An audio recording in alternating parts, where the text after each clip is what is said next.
നമസ്കാരം. മലയാളി ഫ്രം യുകെയുടെ T20 world cup ന്യൂസിലേക്ക് സ്വാഗതം. ഒരുപാട് അവഗണനകൾക്കും മാറ്റി നിർത്തലിനുമൊടുവിൽ സഞ്ജു വി സാംസൺ ഇന്ത്യയെ T20 വേൾഡ് കപ്പ് സെമി ഫൈനലിൽ എത്തിച്ചു. ടീമിൽ ഒന്നാം സ്ഥാനം മുതൽ 8ാം സ്ഥാനം വരെ കളിച്ചിട്ടുള്ള ഒരേ ഒരു കളിക്കാരൻ സഞ്ജു സാംസൺ മാത്രമാണ്. അതിലും വലിയ കാര്യമെന്തെന്നാൽ ഈ ഇന്നിംഗ്സിലൂടെ സഞ്ജു T20 ലോകകപ്പിൽ വെസ്റ്റ് ഇൻഡീസിനെതിരെ ഒരു ഇന്ത്യൻ താരത്തിന്റെ ഏറ്റവും ഉയർന്ന വ്യക്തിഗത സ്കോറിൽ വിരാട് കോഹ്ലിയുടെ റെക്കോർഡ് മറികടന്നു. മുമ്പ് ആ റെക്കോർഡ് വിരാട് കോഹ്ലിയുടെ പേരിലായിരുന്നു. ഇപ്പോൾ ആ നേട്ടം സ്വന്തമാക്കിയിരിക്കുന്നത് സഞ്ജു സാംസൺ ആണ്. ഇത് സഞ്ജുവിൻ്റെ കരിയറിലെ ഒരു വലിയ മൈൽ സ്റ്റോൺ തന്നെയാണ്. വേൾഡ് കപ്പിൽ കളിച്ചിരിക്കുന്നത് വെറും 3 കളി. ഫസ്റ്റ് കളി നമീബിയക്കെതിരെ അവിടെ നേടിയത് 8 പന്തിൽ 24 റൺസ്. രണ്ടാമത്തെ കളി സിംബാബ്വെക്കെതിരെ അവിടെ നേടിയത് 15 പന്തുകളിൽ 24. മൂന്നാമത്തെ കളി ഇന്ത്യയെ സെമിഫൈനലിൽ എത്തിക്കാൻ സഞ്ജുവിൻ്റെ മാസ്മരിക ഇന്നിംഗ്സ് വേണ്ടിവന്നു.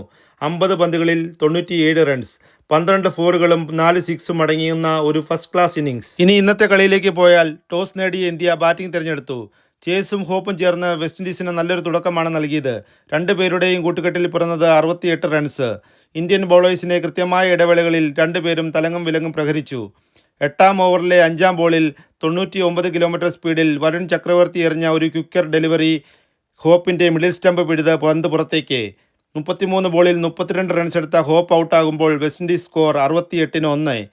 ബുംറയുടെ 11ാം ഓവറിലെ 3ാം പന്ത് ഒരു ഷോട്ടിന് ശ്രമിക്കവേ വിക്കറ്റ് കീപ്പർ സഞ്ജു സാംസന് ക്യാച്ച് നൽകി 12 ബോളിൽ 27 റൺസ് എടുത്ത് ഹിറ്റ്മെയർ മടങ്ങുമ്പോൾ വെസ്റ്റ് ഇൻഡീസ് സ്കോർ 102-2. അതേ ഓവറിലെ 5ാം പന്തിൽ മിന്നും ഫോമിൽ നിന്ന ചേസിനെ സൂര്യകുമാറിന്റെ കൈകളിൽ എത്തിച്ച് ഇന്ത്യക്ക് ബ്രേക്ക് ത്രൂ സമ്മാനിച്ചു ബുംറ.